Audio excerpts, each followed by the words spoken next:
esse aqui é o mapa do Haiti. E bem aqui foi o epicentro do terremoto que aconteceu lá em 2010. E segundo o governo haitiano, oficialmente foram mais de 300 mil vítimas fatais e milhões ficaram sem casa. E só para você ter uma ideia, essa é uma visão aérea de um lugar onde pessoas fizeram tendas improvisadas, em que cada quadradinho desses é uma tenda, uma espécie de cidade de tendas. Mas pior ainda do que ficar sem um teto, foi que muitos dos feridos não puderam ir a hospitais. Esse hospital Turjot na capital do país antes do terremoto. E foi assim que ele ficou depois. Cerca de 60% do sistema de saúde foi destruído num único dia. E assim, isso é bem triste. Mas o que eu quero agora é que você considere um lugar diferente, do outro lado do mundo. O Japão. Essa aqui é uma ilha no sul do Japão e bem aqui foi o epicentro de um terremoto que aconteceu em 2024. E isso resultou em 16 pessoas feridas. Veja bem, não são 16 mil pessoas feridas, são 16. São 16 pessoas que se machucaram, mas houve 0 mortes. E pouco tempo depois, a vida na cidade e no país continuou normalmente. Ficou claro que terremotos no Japão e no Haiti tiveram resultados totalmente diferentes. Mas agora eu te pergunto, qual desses dois aqui você acha que foi o de maior magnitude? Enquanto que oficialmente o terremoto aqui no Haiti teve uma magnitude de 7 cravado, aqui no Japão teve 7.1. Parece que o do Japão foi maior do que o do Haiti. Um pouco, mas foi. Isso é estranho. E tudo bem, eu sei que você tá pensando, né? Porque o Japão, bom, ele é um país que vai, obviamente, ter menos prejuízo, porque ele é um país rico. O Haiti é o país mais pobre das Américas, é claro isso. E assim, o Japão realmente teria mais dinheiro para poder construir uma infraestrutura que é resistente, de alguma forma, a terremotos. E o Haiti não tem tanto disso aqui. Não sequer nem tem esgoto em muitos lugares no Haiti, o que é muito triste isso. Então, bom, no fim das contas, é verdade, ter grana ajuda muito. Mas isso não é tudo. Podemos dizer que existem 4 camadas de elementos que podem fazer um terremoto ser pior do que outro. E nem todas elas dependem da influência humana ou do tamanho, da magnitude de um terremoto. E bom, vamos agora começar revelando a camada mais básica de todas. A origem do terremoto. Vamos supor que essas 2 bolinhas de papel são rochas no interior da crosta terrestre. Então, basicamente, um terremoto é quando elas entram num estado de tensão que vai se acumulando até que elas deslizam uma na outra. Pois é, esse deslizamento de rochas causa um tremor. E nós mapeamos os tremores causados por esses deslizamentos. Nós criamos esse mapa bem aqui. Aqui nós podemos ver dezenas de milhares de terremotos médios e grandes que aconteceram nos últimos 120 anos. E note uma coisa importante, porque eles não tendem a acontecer em qualquer lugar, aleatoriamente na superfície da Terra. Eles formam linhas muito bem definidas. A gente pode até desenhar essas linhas e perceber que vamos aos poucos dividindo a superfície terrestre em placas. Não por acaso, esse é basicamente o desenho das placas tectônicas do nosso planeta. Aqui tem uma imagem para comparar e realmente é muito parecido. E eu não sei se você percebeu, mas aqui nessa imagem podemos ver um lugar muito especial. Esta ilhazinha aqui, no encontro de 2 placas tectônicas, é a Islândia. E em junho do ano que vem, eu vou viajar exatamente para cá, para ver a olho nu o encontro da placa tectônica da América do Norte com da Eurásia. E o melhor de tudo é que você pode ir junto. Nós estamos montando um grupo de turismo com um pacote com tudo incluso para uma viagem com 0 dor de cabeça. E aí você pode pensar, Davi, mas eu já conheço a Europa, eu já fui à Islândia, eu já viajei o mundo inteiro. E tudo bem, esse pode ser o seu caso, mas essa viagem não vai ser como nenhuma outra que você fez. Essa vai ser uma coisa completamente única. Você vai estar viajando com um curioso profissional aqui. A gente não vai ficar só ouvindo o guia de turismo e acabou. Eu vou estar lá para conversar com você. Nós vamos gravar conteúdo para o canal e se você quiser, você pode participar durante a viagem. Então, por exemplo, o guia vai falar sobre, sei lá, como as placas tectônicas fazem aquilo e aquilo outro, parará, tarará. E aí, depois de experienciar aquilo, curtindo aos poucos o momento, eu vou gravar vídeos sobre isso. E depois no hotel, ou talvez no transporte, nós vamos conversar sobre placas tectônicas, as maravilhas da Terra e muito mais. Essa viagem vai ter uma perspectiva única. Por isso, aproveita logo clicando no primeiro link na descrição ou apontando a câmera do seu celular para o QR Code aqui na tela. Nesses lugares você encontra o roteiro lá todo bonitinho da nossa viagem e o contato da agência de turismo que está organizando tudo. Você pode perguntar qualquer coisa para eles e eles vão tirar suas dúvidas sobre a viagem Islândia, gelo, fogo e silício.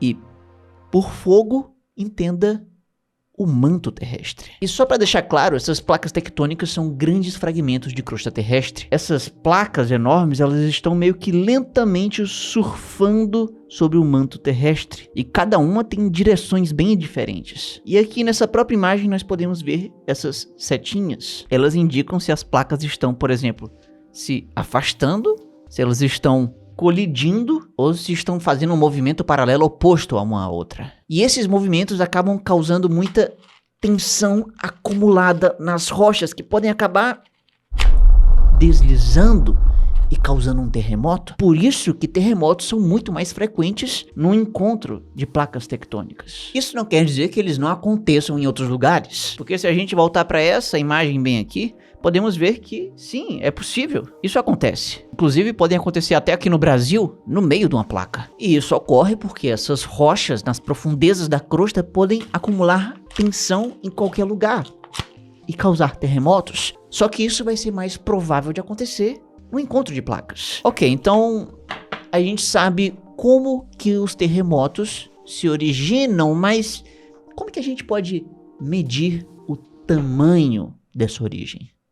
Como é que a gente sabe se um terremoto é maior ou menor que outro? Bom, desde 1890 e tanto, há muito tempo atrás, existia uma coisa muito simples para medir um terremoto. Existia isso aqui. E isso aqui nada mais é do que um sismógrafo, na sua versão conceitual mais simples. E ele consiste basicamente em um pêndulo que balança de um lado para outro.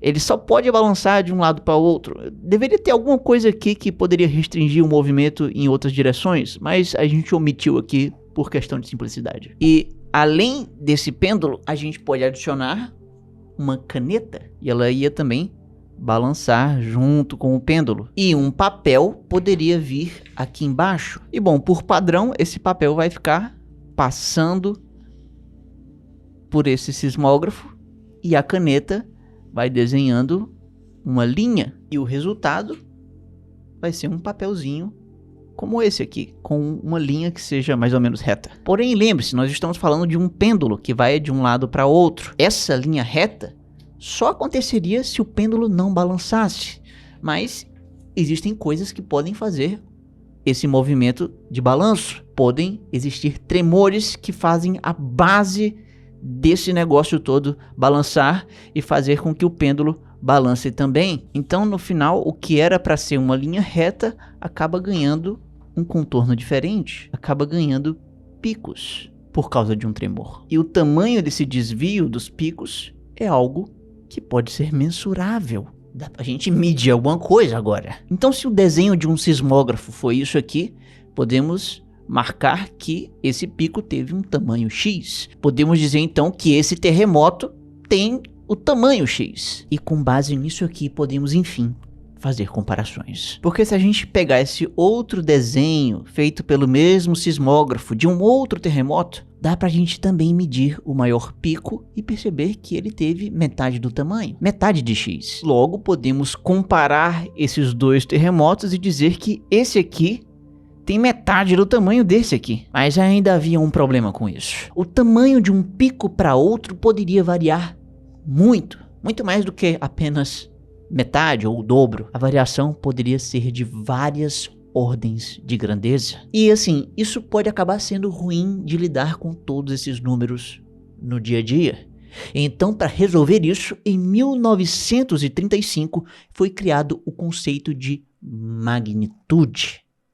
E isso acabou criando uma escala de números pequenos. E Charles Richter foi o nome do cientista que criou isso. E a ideia dele era simples. Seria apenas pegar o tamanho desse maior pico e corrigir pela distância do epicentro do terremoto até o sismógrafo. Porque quanto menor essa distância, maior seria o pico. E aí, com base nesse valor do pico corrigido, bastava então tirar o logaritmo disso. Tá, beleza. E o que é exatamente um logaritmo? Bom, uma operação de logaritmo, digamos que tem a capacidade de transformar grandes números em menores, bem pequenos. Se 10 era o valor do pico corrigido, então o logaritmo disso na escala teria uma magnitude igual a um logaritmo de 10, ou seja, igual a 1. Se o pico corrigido fosse 100 ou 1000, então a magnitude seria de 2 e 3, respectivamente. Se fosse de 10 milhões, seria 7. Com isso, percebam uma coisa interessante, que um terremoto de magnitude 2, ele não é 2 vezes maior do que um terremoto de magnitude 1. Ele, na verdade, ele é 10 vezes mais. E um terremoto de magnitude 7 não é 7 vezes maior do que o do 1. Ele é 1 milhão de vezes maior. São várias ordens de grandeza. E essa é a beleza da escala, que ficou conhecida como escala Richter. Ela conseguiu comprimir números enormes em coisas bem menores. São números pequenos que são fáceis de lidar. E é justamente essa escala Richter que é mencionada nas notícias sobre terremotos. Os repórteres adoram mencionar isso, porém isso está errado. Richter era um sismólogo, um cara que estuda sismos, terremotos, lá no Instituto de Tecnologia da Califórnia. E originalmente o conceito de magnitude se aplicava somente a terremotos na Califórnia, que aconteciam dentro de 600 quilômetros de um certo tipo particular de sismógrafo. Pois é, e além de ser pensada somente para uso local lá na sua região, essa escala só se importava com as ondas de tremor que chegavam até a superfície. Isso não levava em consideração as propriedades físicas dos deslizamentos das rochas na crosta. As rochas físicas em si não eram levadas em consideração. Por exemplo, qual que seria a área de contato entre essas rochas? Porque quanto maior essa área de contato, maior o terremoto. Um terremoto desse jeito é diferente de um desse jeito. E além disso, é bom saber o quanto de tensão está acumulado entre essas rochas, quanto que elas aguentam antes de deslizar. Porque uma coisa é isso aqui e outra coisa é isso aqui. Rochas mais rígidas que acumulam mais tensão provocam terremotos maiores. E outra coisa interessante de se perguntar é o quanto se desliza, qual a distância percorrida pelo deslizamento. Porque uma coisa é isso aqui e outra coisa é deslizar bastante. Quanto maior a distância percorrida pelo deslizamento, maior será o terremoto. E com base em tudo isso, podemos botar na ponta do lápis.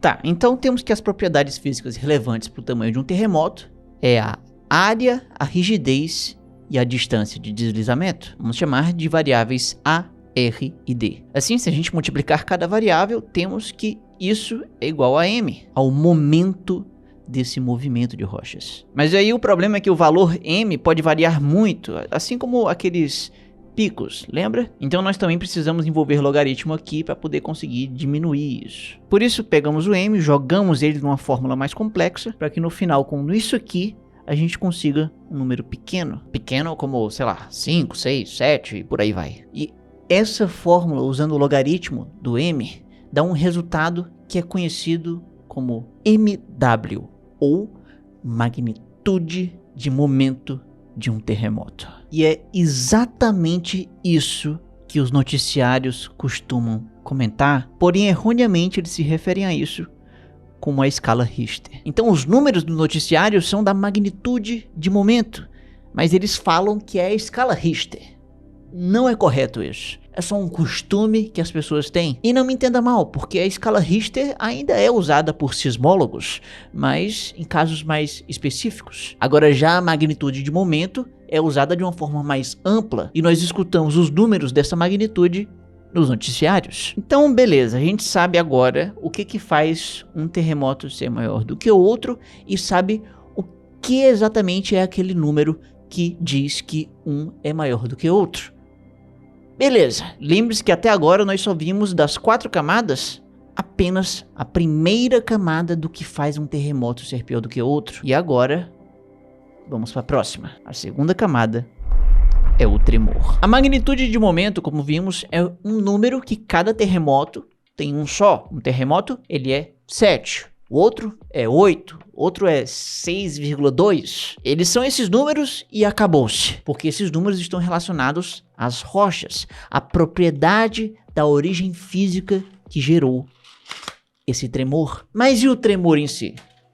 Será que ele não muda? Bom, na realidade, o tremor muda sim, e muda bastante. E para entender isso, temos que compreender o quão profundo é um deslizamento. Vamos dizer que aqui nós temos a crosta terrestre e ela varia bastante de espessura, mas normalmente ela fica entre uns 15 a 20 quilômetros, podendo chegar até 70 em alguns lugares. Beleza, e aqui nessa crosta terrestre vamos imaginar que temos 2 deslizamentos de rocha diferentes, 2 terremotos. Temos um deslizamento de rocha bem aqui e outro bem aqui. E vamos dizer que ambos têm as mesmas propriedades físicas. Ambos têm a mesma magnitude de momento. Só que, como você pode perceber, um deles foi muito mais próximo da superfície do que o outro. E com base nisso, como que você acha que vai ser o tremor sentido por humanos em cada um desses terremotos? Obviamente, a distância daqui para cá é muito menor, então as ondas desse deslizamento de rochas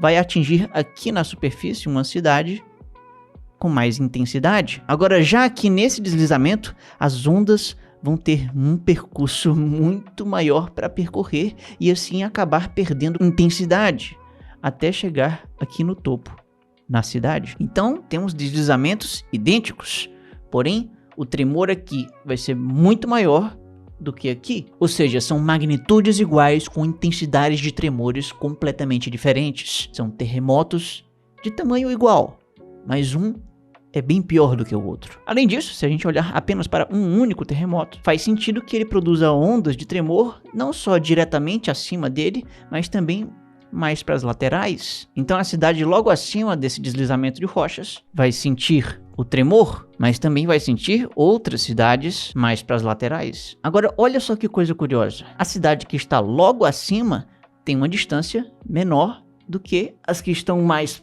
para as laterais. Então aqui nessa cidade a intensidade do tremor vai ser muito grande e aqui nessas da lateral o tremor não vai ser tanto. Então isso quer dizer que um mesmo terremoto pode ter somente uma magnitude, mas ele vai ter diversas intensidades diferentes de tremores.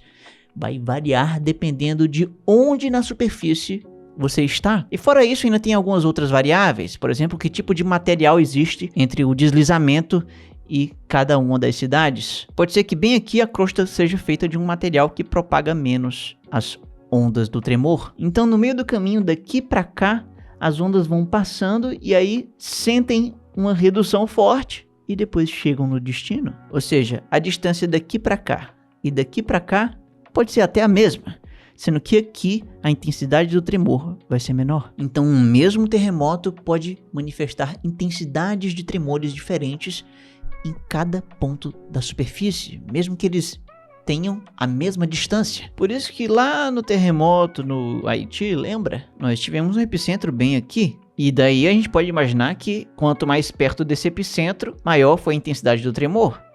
E a gente estaria certo de pensar isso, porque esse foi o mapa com as linhas de intensidade de tremor, em que quanto mais próximas essas linhas estão do epicentro, mais intenso é o tremor. E lá no Japão, nós também podemos encontrar essas linhas. E eu não sei se você percebeu isso, mas existe uma diferença entre o Haiti e o Japão aqui. Se a gente colocar lado a lado esses mapas com linhas de intensidade de tremor, podemos ver uma diferença sutil entre esses dois. Aqui no Japão foi necessário 1, 2, 3, 4, 5, 6, 7 linhas para marcar a intensidade. O mais intenso foi nível 7. Agora, já do outro lado, aqui no Haiti, foram 1, 2, 3, 4, 5, 6, 7, 8, 9, 10 linhas. O maior nível de intensidade foi igual a 10. Ou seja, no Haiti houve 3 níveis inteiros de intensidade a mais do que no Japão. E curiosamente, lembre-se que o terremoto do Haiti foi de magnitude um pouco menor. Apesar da intensidade ser 10, o tamanho do terremoto, a magnitude foi de apenas 7. Enquanto que aqui não foi tão ruim, apesar da magnitude ser maior, ser de 7.1. Agora, como que um terremoto de menor magnitude pode gerar uma coisa pior?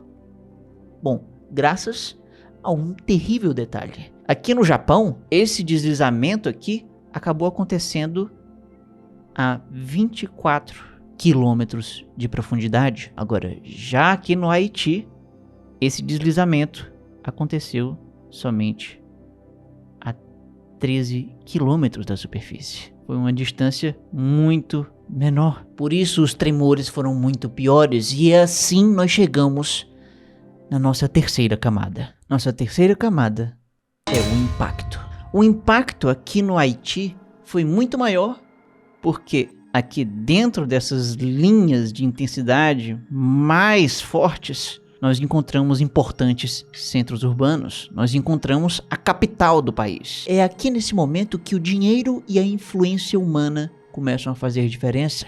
Foi aqui que faltou a infraestrutura. Foi aqui que casas e hospitais desabaram. E por fim chegamos na quarta e última camada, a camada da ajuda. A ajuda às vítimas no Haiti foi seriamente impedida por causa da pouca infraestrutura, que ainda por cima foi destruída. Não havia como ajudar os feridos direito porque simplesmente não havia onde fazer isso. As ruas, o aeroporto e o transporte no geral foram dizimados, e o mero ato de levar comida até o país se tornou um desafio. E é por isso que terremotos são em parte uma tragédia humana causada pela Terra, mas também potencializada por nós mesmos. E é por isso que os maiores terremotos nem sempre são os piores.